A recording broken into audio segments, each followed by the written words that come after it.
ወደብ ይገባናል አሁን ጥያቄ አይደለም አይደል ለ30 ዓመት እኮ የኢትዮጵያ ከፍታ አፄ ኃይለ ሥላሴ ታግለው አይደለም ኤርትራን ወደ ኢትዮጵያ መለሰው አሁን እኮ የጠቅላይ ሚኒስትሩ ስራ ብቻ ሳይሆን የኢትዮጵያ ትውልድ አሰብን የኛ ነው ብሏል የዓለም ታላላቅ ተጽዕኖ ፈጣሪ መንግስታት አሰብ ለኢትዮጵያ ይገባታል ነገር ግን ጦርነት አትክፈቱ በህግና በህግ አንደኛ አሰብ ራስ ገዝ ነበር ጭንቅላታቸው ሰላም የለው ሰው ሁሉ እንደዛ እንደተረበሸ ይቆጥራሉ ለምሳሌ አሁን ቆርጦ ቀጥሎቹ ይሄ ልደቱ ጀዋር ኢትዮጵያ ፈርሳለች ጦርነት ይላሉ አይደል እነሱ ጭንቅላታቸው እኮ ተኝቶ አድሩ እነሱ ሲረበሹ ሁሉ ሰው የተረበሸ ይመስላል ኢሳያስ አፈወርቂ ከልጅነታቸው ጀምሮ ረጅም እድሜ ቢሰጣቸው እድል አገኙ እንጂ ድል አላገኙ አገሮች ወደ ቀይ ባህር የመውጣት ኤክሰስ አላቸው በባህል በታሪክ በህግ ኢትዮጵያ ጦርነት ሳትከፍት አሁን በጀመረችው ነው በበለጠ ቀጥለው አሰብ ወደብ ቀይ ባህር መውጣት ብቻ ወደቡ ለኢትዮጵያ ይገባል ኦሮሞነት በአማርኛ ይሆናል ኦሮሞነት ይሆናል is language is Amharic በአማርኛ language ስለ ኦሮሞና ስለ ኦሮሞነት የቀረበበት ኮንዲሽን ያቀረበው ሐሳብ በፍጹም ትክክልም አይደለም ሁለተኛ ደግሞ በምድር ላይ የሌለ ነገር በቃ ሃይማኖታችን አንድ ባህላችን አንድ ህዝቡ አንድ አንኮ በአለም ላይ ኢትዮጵያና ኤርትራውያን ውጪ ስንወጣ አንድ ነን አለንላጅ ከሌላ ፍቆች እንለያለን ይሄን ማድረግ አልቻሉት እንዳልኩ ከአንደበታቸው የሚወጣው ከአፍንጫ እንደሚወጣ አይነት ቆሻሻ ከምላሳቸው ላይ የሚወጣው ጠብጫርነት ጦርነት ጫርን ለምሳሌ ከገለጹት ውስጥ አብይ የኩሽ መንግስትን ለማምጣት ነው የሚፈልገው የለም እኮ የነገር የኩሽ መንግስት ብሎ ነገር ታዲያ የአንድ ሀገር መሪ በዚህ ደረጃ እንደዚህ የዘቀጠ ነገር ሲያወራ ማለት ነው የሀገር መሪ ነው ለማለት ያስችላል ዞሮ ኢትዮጵያን ነካ የለውም በረካ ኢትዮጵያን ነካ እንደ ቀስስ በላይ ይቀሰፋል ጀግንነትም እንደዚህ ነው ስትዋጋ በላይ ትፈሳፈሳለህ በኢትዮጵያ ባህል ስትታረቅ ትለቃቀሳለህ እህትን ለኔ ይሰጠኛል ለልጄ ትሰጣለህ አምቻ ጋብቻ ኢትዮጵያ ንጉሶች እንዲህ ነው የመጣ ነው ዛሬም እንደዚህ ነው አሁን አብይና ጌታቸው አብይና ህወሓቶች ቀናዎቹ ከስተት ተመለሱት የሚሰሩት የኢትዮጵያ መንግስታትና የኢትዮጵያ ገዢዎች የመጡበት ነው ገዢ ማለት ያን ነገር መሪ አይደለም ሰላም ጤና ይስጥልኝ በመላው ዓለም የምትገኙ የኢትዮጵያ ድምጽ ቤተሰቦች እንደምን አላችሁ የኢትዮጵያ ድምጽ ተጀምሯል በላይ መንገሻ ነኝ ከአዲስ አበባ ኢትዮጵያ ክብራትና ክብራን ዛሬ እጅግ ታዋቂውን የህግ ባለሙያ አቶ ወንድሙ ኢብሳን ይዤላችሁ ቀርቤያለሁ ጋሽ ወንድሙ እንኳን ደህና መጡ ጋሼ ነው የምለው በላይ እንኳን በደህና በሰላም ቆየኝ የኢትዮጵያ ድምጽ የምለውን ድምጽህን እንደ አለምነዋሴ ድምጽ ወይም ደግሞ እንደ ዳሪያስ ሞዲ ድምጽ መመቸኝ ነውና እንኳን በሰላም አመሰግናለሁ እኔ እንደ ዳሪዮስም እንደ አለምነህም ታላቅ ሰው ባልሆንም አመሰግናለሁ ቴንክ ዩ እንግዲህ ዛሬ ስለ ኦሮሞማ ነው የምጠይቆት ጥቂት ደቂቃዎች እንወያያለን ማለት ነው ከተወሰኑ ቀናት በፊት የኤርትራ ነጻነት በዓል ሲከበር ፕሬዝዳንት ኢሳያስ አፈወርቂ ኦሮሞማ ሚል የተንሸዋረረ ነገር አውርቷል የኤርትራው ፕሬዝዳንት ኢሳያስ አፈወርቂ ይህንን ነገር እንዴት ተመለከቱት እስኪ አመሰግናለሁ በላይ በአንደኛ ደረጃ ፕሬዝዳንት ኢሳያስ አፈወርቂ ታዋቂ ናቸው ግን አዋቂ አይደለም ይሄ በአለም ታሪክ ታዋቂዎች ሁሉ አዋቂዎች አይደሉም ታዋቂዎች ሁሉ ደግሞ ታዋቂነታቸው ለክፋት ይውላል ለምሳሌ ኦሳማ ቢንላደን ኦባማ ከሞላ ጎደል ለጥቁር ህዝቦች መከታና አርአያ ሲሆን ኦሳማ ደግሞ የእርኩስ ነገሮች ሁሉ ምሳሌ ነው ኢሳያስ አፈወርቂ ከልጅነታቸው ጀምሮ ረጅም እድሜ ቢሰጣቸው እድል አገኙ እንጂ ድል አላገኙ ወይም ደግሞ ድል አገኙ እንጂ ድል አላገኙ ሁለቱ መገጣጠም አለባቸው እድልና ድል ከተደራረጉ እድል ስታገኝ ድልን ካልጨመር ድል ስታገኝ እድልን ካልተጠቀም ብኩን መሃን ደርግን አሸንፈዋል ወያኔን ቀስቅሶ ምን ብሎ ድሉ እንግዲህ በእድል አልታስደገፈም ስለዚህ የሚሰራቸው ስራዎች በሙሉ አንዳንድ ጊዜ አናው እንግዲህ ጥሩ ስራ ይሰራል ለምሳሌ ወያኔ ኢትዮጵያና ወይ ተመልሼ ኢትዮጵያን ገዛለሁ አለዛ ኢትዮጵያን አፈርሳለሁ አለች ጊዜ ለኢትዮጵያ ያደረገው ድጋፍ ለራሱ ዓላማ ቢሆንም በጣም ጥሩ መልካም ነበር። ፋይናል እንዳልኩ ድልም ሲያገኝ ድል ስለማገኝ አበላሽቶ አሁን ስለ ኦሮሞና ስለ ኦሮሞነት የቀረበበት ኮንዲሽን ያቀረበው ሐሳብ በፍጹም ትክክልም አይደለም። ሁለተኛ ደግሞ በምድር ላይ የሌለ ነገር ነው። አንደኛ ያንተን ጥያቄ ለመመለስ ኦሮሞማ ማለት ምን ማለት ነው?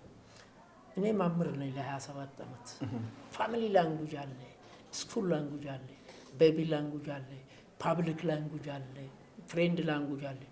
ዲፔንድ ነው። ዝም ብለህ በቤተሰብ ቋንቋ ህዝብ ውስጥ አትወጣም። በቤተሰብ ውስጥ ትምህርት ቤት አትሄድም። በቤቢ ላንጉጅ ልግለጽ። አማራ ማለት አማራነት ነው ካልን፣ ትግሬ ማለት ትግርነት ነው ካልን፣ ጉራጌ ማለት ጉራግነት ነው ካልን፣ አፋር ማለት አፋርነት፣ ሶማሌ ማለት ሶማሌነት፣ ገምቤላ ማለት ገምቤልነት፣ ከምባታ ማለት ከምባታነት፣ ሀዲያ ማለት ሀዲያነት፣ ሰው እንዲህ ሰው። ይሄ በአማርኛ ትርጉም አማራ አማራነት፣ ትግሬ ትግሬነት፣ አፋር አፋርነት ከሆነ ኦሮሞ ኦሮሞነት በአማርኛ ይሆናል። ኦሮሞ ኦሮሞነት ይሆናል። ኢዝ ላንጉጅ ኢዝ አምሃሪክ በአማርኛ ላንጉጅ ነው። ኦሮሞ ደግሞ ኦሮሞነት ስትል ኦሮሞን በአማርኛ ገለጽክ ማለት ነው። ልክ አማራን አማራነት ብለህ እንደገለጽ ኦሮሞማ ስትል ኦሮሞን በኦሮምኛ ቋንቋ ገለጽክ ማለት ነው። this is baby language። ስለዚህ ኦሮሞማ ማለት ኦሮሞን በኦሮምኛ መግለጽ ማለት ነው። አማራን አማራነት። ታዲያ የአንድ ሀገር መሪ በዚህ ደረጃ እንደዚህ የዘቀጠ ነገር ሲያወራ ማለት ነው የሀገር መሪ ነው ለማለት ያስችላል? ጋሽ ወንድሙ ሁልጊዜ የምሰጣቸው ምሳሌዎች ለምሳሌ አሁን ከአፍንጫዬ ምንድን ነው የሚወጣው? ሁሌ የምጠብቀው ቆሻሻ ነው። ቅድም እንዳልኩት ድልም ሲያገኙ አጣጥሞ የማይጠቀሙ ሰዎች እንዲህ ከአፍንጫ እንደሚወጣ ቆሻሻ ነገር ነው። ሁለተኛ ደግሞ ከዝንቦች ማር አትጠብቅም። ምን እንትን አጼ ማን ነው ፕሬዝዳንት ኢሳያስም መለስ ዜናዊም እኮ በተደጋጋሚ ድል አግኝቷል። ሁለቱም ማጣጣም አልቻለም። ማንዴላ ነው ሰደው ያ ጥቁሩን ቻይት ድል አገኘ፣ ሁለቱን አጣጣመ ተጠቀሙ። ድልና እድልን ስጠኝ ትላለህ። አቡ አምላክ አንተ ድል ብቻ አትስጠኝ፣ ድልም አንድ ላይ ስጠኝ። ገብቷል? ሀብትም ጤናም ጸጋም አንድ ላይ ስጠኝ ነው። የተነጣጠለ ከነ ጎዶሎ ነው። ስለዚህ ፕሬዝዳንት ኢሳያስ ያልታደሉ ናቸው። በአሁኑ ጊዜ እሳቸው በምስራቅ አፍሪካ አይደለም እንደ ማንዴላ እድሜም ከነሱ ጋር ስለሚሄድ እርቅ ፈጣሪ በቀኝ ብሎ ኢትዮጵያና ኤርትራ እንደ ምስራቅና ምዕራብ ጀርመን 70 ዓመት ተለያይቶ ኖሩት። ኢትዮጵያ እኮ 30 ዓመት ነው። በቃ ሃይማኖታችን አንድ፣ ባህላችን አንድ፣ ህዝቡ አንድ። አሁን እኮ በዓለም ላይ ኢትዮጵያና ኤርትራውያን ውጪ ስንወጣ አንድ ነን አለንላኝ። ከሌላ አፍሪካዎች ይለያል። ይሄን ማድረግ አልቻሉት።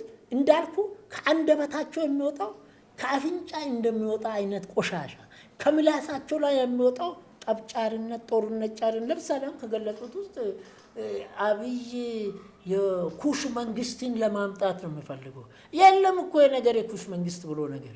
ኢትዮጵያ በ15ኛ ክፍለ ዘመን አፍሪካ የሚባል የለም። አፍሪካ ማለት ኢትዮጵያ ነው። ሜዲትራኒያን ውቅያኖስ የኢትዮጵያ ውቅያኖስ ይባል ነበር። 15ኛ ክፍለ ዘመን የተጻፈ በፈረንጆች የተጻፈ። ህንድ ውቅያኖስ የኢትዮጵያ ነው። አፍሪካ ነቲንግ ኢትዮጵያ ናት። አሁን ነው ከ15ኛ ክፍለ ዘመን ጀምሮ ኢትዮጵያ ዩጋንዳ ምናምን ተከፋፈሉ። ስለዚህ ኩሽ የሚባል የለም በታሪክ አይኖርም፣ በታሪክ አልነበረም። የኢሳያስና ኢሳያስ ቢጤዎች እንደው ስማቸውን ብቻ ልጥቀስ፣ ልደቱ፣ ጀዋር መሰሎቹ አእምሯቸው የተነካ ነው። በዘረኝነት ተወጠሩ ናቸው። ጭንቅላታቸው ሰላም የለው። ሰው ሁሉ እንደዛ እንደተረበሸ ይቆጥራሉ። ለምሳሌ አሁን ቆርጦ ቀጥሎቹ ይሄ ልደቱ፣ ጀዋር ኢትዮጵያ ፈርሳለች ጦርነት ይላሉ አይደል? እነሱ ጭንቅላታቸው እኮ ተኝቶ አድሩ። እነሱ ሲረበሹ ሁሉ ሰው የተረበሸ ይመስላል። በቀላል ምሳሌ ላስረዳ። አሁን አንዳንድ እብዶች አሉ አይደል? እንዲህ ሱፍ ለብሶ የሚሄዱ ምን ይጨባለቃል ብሎ ይሰድባል። ሱሪ ቀዳዳ ነው፣ ጫማ በጣም ቆሻሻ ነው። ለምን መሰል? እሱ እኮ እሱ ስለተረበሸ ይሄ ያንተ እንደዚህ መልበስ አይታየው ጭንቅላቱ ነው የሚጮህበትና ኢሳያስ የራሱን ደካማነት የራሱን ተራሳውነት እንደገና ደግሞ ከጅምሩ እስከ ፍጻሜ ድረስ በክፋት የተጠመጠመ በማዋጋት በማጣራት ምን አረጋለው ደርግን አሸነፈ ድል አገኘ እድሉን ተጠቅሞ አሁን ሰላም ቢሰጥ አቶ ጌታቸው ረዳን በጦርነት ጊዜ ሰምጣታ አለ አይተና ከጸጸተ በቃ ሪግሬት አረገ ንስሐ ገባ እግዚአብሔርን ሰው ይቅርለው ጀግንነትም እንደዚህ ነው ስትዋጋ በላይ ትፈሳፈሳለ በኢትዮጵያ ባይ ስትታረቅ ትለቃቀሳለ እህትን ለኔ ይሰጠኛል ለልጄ ይሰጣል አምቻ ጋብቻ ኢትዮጵያ ንጉሶች እንዲህ ነው የመጣ ነው ዛሬም እንደዚህ ነው አሁን አብይና ጌታቸው አብይና ህወሓቶች ቀናዎቹ ከስተተ ተመለሱት የሚሰሩት የኢትዮጵያ መንግስታትና የኢትዮጵያ ገዢዎች የመጡበት ነው ገዢ ማለት ያን ነገር መሪ አይደለም ወረዳ አስተዳዳሪ እኮ ገዢ ነው የሰፈር አለቃ እኮ ገዢ ነው አንተ የሰፈር አለቃ ይድር አለቃ ገዢ ነው ስለዚህ እኔ ኦሮሞማ ማለት በኦሮምኛ ኦሮሞን ስትተረጉመው ልክ ኦሮሞነት በአማርኛ ነው ከአማርኛ በቀር ኦሮሞኛም በኦሮሞኛ አትተርጉሙ ካሉን አይችሉም አሁን ጊዜ አልፏል ፈጥሞ ወጥቷል ጉራጌ ፈጥሞ ወጥቷል እስቲ ጉራጌን በጉራጌነት ምንድነው ብለ ጠይቀው አለው ራሱ አለው ትግሬ ራሱ አለው ወላይታ ራሱ አለው አፋር ራሱ አለው ሶማሌ ራሱ አለው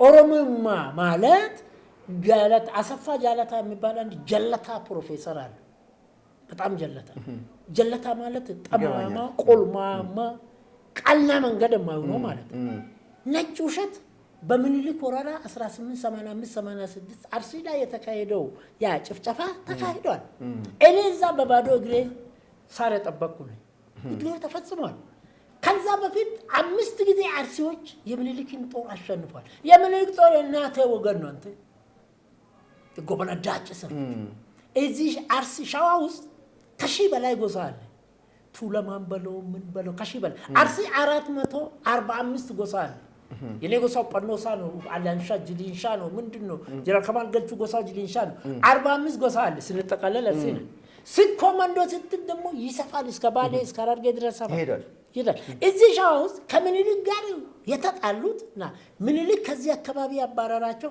አንድ ጎሳ ነው አልተባበራለም ቱለማ የሚባል አጋጣሚ እናቴ ወገን ግማሽ ቱለማ እናቴ ወገን ነው በቴ ቱፋ ሆማ ይባላል እዚህ ዙቋላ ናቸው የተንጣለለ የምኒልክ ጦር ናቸው ኢትዮጵያን ለማዳን እንጂ አርሲን ለመበደል አልሄዱም ሆኖም 5 ጊዜ በተካሄደው የአርሲና የምኒልክ ጦር የአማራና የአርሲ ጦርነት አልነበረም አረባ ህግ አንተ ፈጣሪ ፍረድ አሰፋ ጃለታን ነው መቀሰቀሰው በምኒልክ ዘመን እስከ መጨረሻ ድረስ የኢትዮጵያ ህዝብ ቁጥር 7,500,000 ብቻ ነው 7 ሚሊዮን ገደማ ማለት 8 ሚሊዮን አይሆንም አሰፋ ጀለታ ቆልማ ያኔ ስንት 5 ሚሊዮን አርሲዎቹን ጨረሰ ይላል ከዛ 2 ሚሊዮን የኢትዮጵያ ህዝብ ቀረ ማለት ነው ሉክ ጀለታ ምለው ለዚህ ነው የአርሲ ገበሬዎች ጦር መሪ ሌንጂሶ ዲጋ ቁመቱ 1 ከ50 ምናምን የሚሆን 5 ጊዜ የምኒልክን ጦር ሲያሸንፉ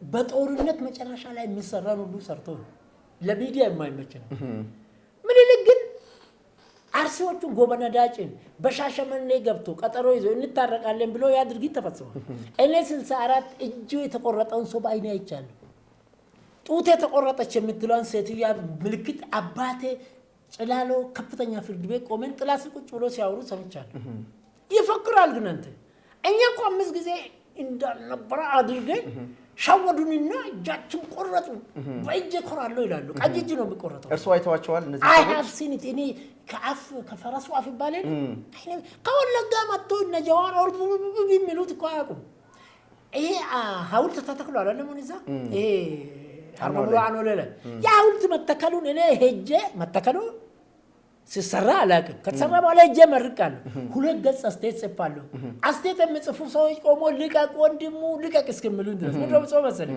ይሄ ታሪክ ቆሻሻ ታሪክ ነው ሐውልት የሚቆመው ለቆሻሻ ነገርና ለመልካም ነገር ዳግም ይሄ ነገር እንዳይደገም ብዬ ነው የጻፍኩት ያውልት በቆሙ ትክክል ነው አሁን ያውልት ስፍለ ሰምሉት እኮ መጥፎ ታሪካችን መደበቅ የለብንም እውቅና መስጠት አለብን ታሪክ መልካሙ መጥፎ ለምሳሌ ነፃነት ሐውልት አለ የድል ሐውልት አለ ለምንድን ነው የሚሆነው? ለመልካምነት መጥፎ አውሮፓ ውስጥ አገሪቷ አራስቼ ነው። ረሃብ ነበር አንድ ሀገር።